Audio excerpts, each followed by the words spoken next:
warahmatullahi wabarakatuh. Kembali lagi bersama Bapak di sini.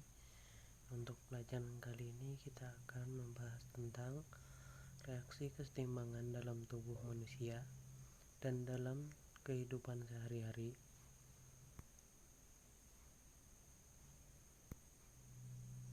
Yang pertama yaitu penerapan kesetimbangan kimia dalam tubuh manusia. Yang pertama yaitu pengaruh pH darah. Nah, pH darah dipertahankan sekitar 7,4 oleh larutan penyangga. Misalnya H2CO3. Plasma darah mengandung gas CO2. Gas CO2 ini larut dalam air membentuk asam karbonat, yaitu H2CO3.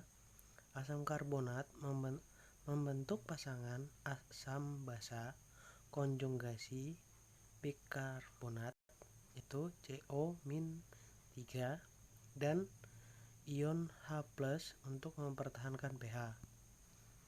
Nah, contohnya untuk reaksinya. Nah, apabila darah bersifat basa, jumlah ion H+ akan berkurang karena diikat oleh ion OH- basa sehingga kesetimbangan bergerak ke kanan. Apabila darah bersifat asam, kesetimbangan bergerak ke kiri karena ion H+ dari asam menambah konsentrasi ion H+ pada H2CO3 tadi. Selanjutnya yaitu pengikat oksigen dalam darah. Nah, salah satu fungsi darah dalam tubuh adalah mengantarkan oksigen dari paru-paru ke seluruh tubuh. Nah, ini merupakan siklus pengedaran paru-paru atau pengedaran oksigen. Nah, proses pengedaran oksigen. Nah, mula-mula hemoglobin mengikat oksigen membentuk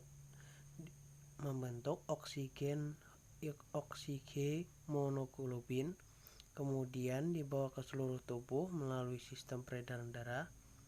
Mekanisme pengikatan oksigen oleh hemoglobin merupakan reaksi kesetimbangan.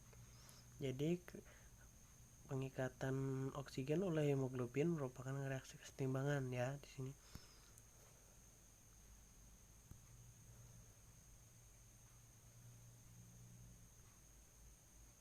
Nah, ini reaksinya. Nah, reaksi pengikatan oksigen oleh hemoglobin atau Hb terjadi dalam paru-paru. Reaksi tersebut berjalan ke arah kanan karena konsentrasi oksigen bertambah. Ketika oksigen mulai beredar ke dalam jaringan tubuh, konsentrasi oksigen akan berkurang karena digunakan untuk proses pembakaran.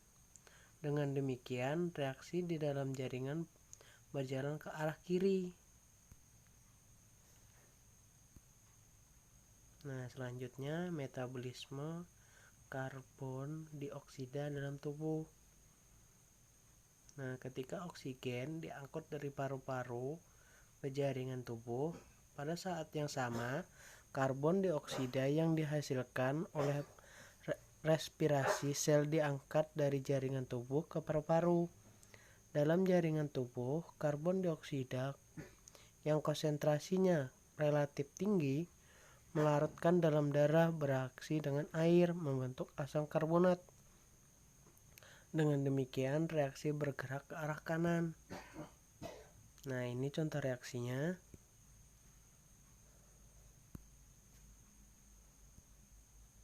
Nah, sebaliknya dalam paru-paru konsentrasi karbon dioksida relatif lebih rendah sehingga karbon dioksida keluar dari darah ke udara. Oleh karena itu reaksi bergerak ke arah kiri.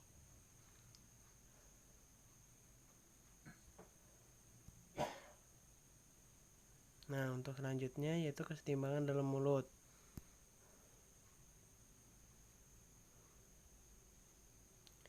reaksi kesetimbangan terjadi juga di dalam mulut. Emal gigi mengandung senyawa kalsium hidroksipatit atau Ca5PO4 OH dalam mulut. Zat yang akan mengalami reaksi kesetimbangan sebagai berikut. Nah, ini contoh reaksi kesetimbangannya. Nah, reaksi cenderung ke arah kanan apabila ada ion H+.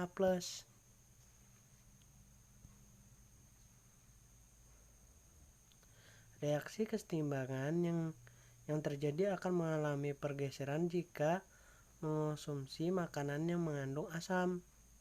Nah, jadi jika kita mengonsumsi makanan asam, reaksi akan terjadi kesetimbangan. Makanan asam mengandung OH+, sehingga ion tersebut akan meningkatkan ion POH pangkat 3 -4 dan OH-.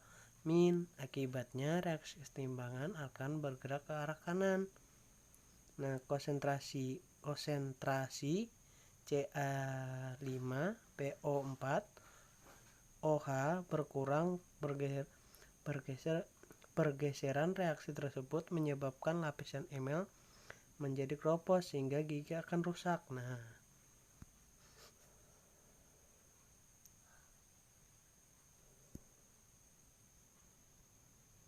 Nah, selanjutnya yaitu reaksi kesetimbangan dalam kehidupan sehari-hari. Nah, ada beberapa contoh, yaitu yang pertama proses fotosintesis. Proses fotosintesis pada tumbuhan hijau atau proses pernapasan atau respirasi pada hewan dan manusia merupakan reaksi kesetimbangan.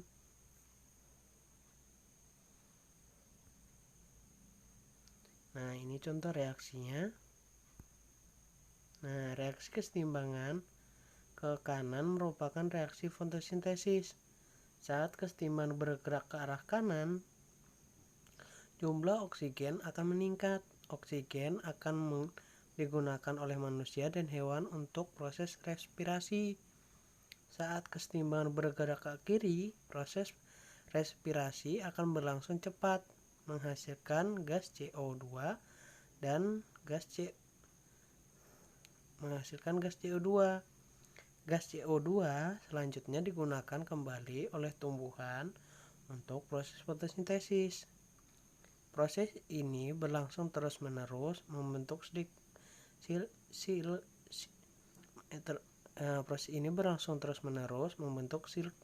silkus, sehingga dalam kejadian kesetimbangan antara gas O2 dan gas CO2.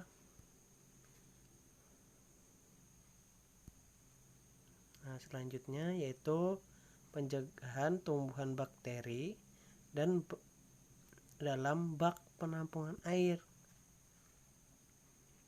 Nah, untuk mencegah pertumbuhan alga atau bakteri dalam kolam renang atau bak penampungan air, ke dalam kolam atau bak biasanya ditambahkan asam hidroklorid atau HClO.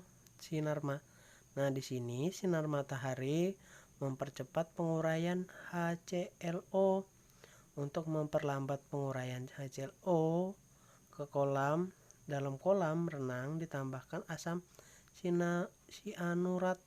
Nah, karena asam triklorid sianurat tidak terurai oleh sinar matahari. Nah, ini contoh reaksinya.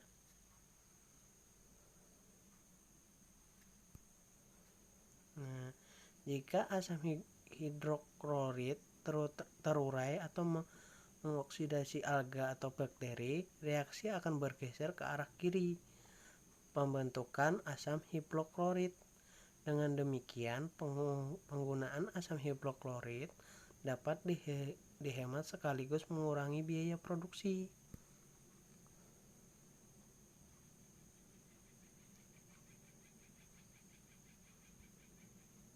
Nah, mungkin sampai di sini dulu untuk materi kita selanjutnya, yaitu hubungan antara KC.